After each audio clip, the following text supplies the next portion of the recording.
ये कहानी है एक सिर कटा भूत की। मोहन नाम का एक आदमी था। वह एक कंपनी में काम करता था। वह अपने ऑफिस के काम से अपनी पत्नी सीमा के साथ मुंबई गया था और ऑफिस वालों ने उसका ठहरने का इंतजाम चौपाटी के एक होटल में कर दिया था। वह होटल समुद्र के किनारे पर बना हुआ था। रात के समय सीमा खाना खाकर तुरंत सो गई और मोहन बाहर टहलने के लिए चला गया। रात के करीब 12:30 बज रहे थे। फिर उसी रात को मोहन के साथ एक दिल दहला देने वाला हादसा हुआ। उसने देखा कि समुद्र से कुछ ही दूरी पर एक पति पत्नी आपस झगड़ा कर रहे थे।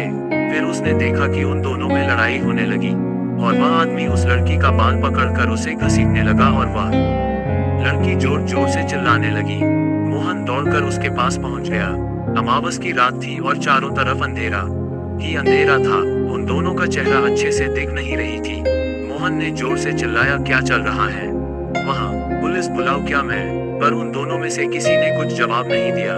लेकिन कुछ देर बाद मोहन को एहसास हुआ कि उसकी आवाज सुनकर वो आदमी उसे जानवर के जैसे घुरा रहा था और साथ में खड़ी लड़की दर्द के मारे छटपटा रही थी और उस आदमी ने उसका सिर और बाल दबोच रखा था।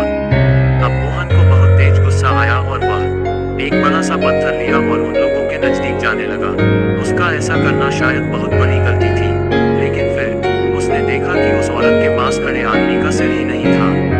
ये नजारा देखकर मोहन के रोंगटे खड़े हो गए और वो पत्थर उसके पैरों पर दे मारा। तभी उस आदमी ने थोड़ी ही देर में अपने पैरों से रेत उड़ाना शुरू किया। मोहन जैसे तैसे करके उधर से भागकर वापस होटल में चला गया। उसने रूम के अंदर जाकर सीमा को पूरी बातें बताई। फिर वो दोनों डर के मारे कांपने लगे।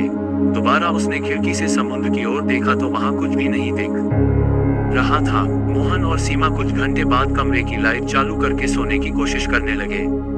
तभी मोहन को एहसास हुआ कि कोई उसके पीठ पर अपना हाथ सहला रहा है और उसका हाथ काफी गर्म है।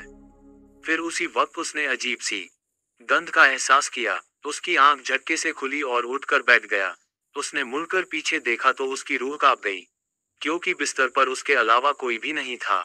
तभी उसकी नजर टीवी के पास गई। वहां सीमा चुपचाप खड़ी थी। वह उठकर उसके पास जाने लगा, लेकिन पता नहीं क्यों वैसा उससे हो नहीं पा रहा था। उसने लेटे लेटे ही तेज से चिल्लाया। तभी मोहन ने एक और भयंकर मंजर देखा।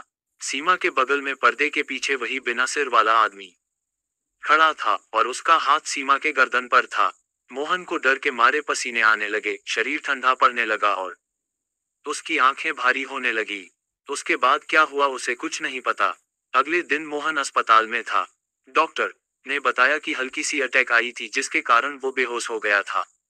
फिर उसने अपने पत्नी से सारी बातें बताई, लेकिन उनसे कहा कि जैसा आप कह रहे हैं वैसा कुछ भी नहीं हुआ था। आप चिंता मत कीजिए, सब ठीक हो जाएगा। लेकिन मोहन को पता था उस रात का भयानक सच, जिसके बाद वह उस होटल में कभी नहीं गया।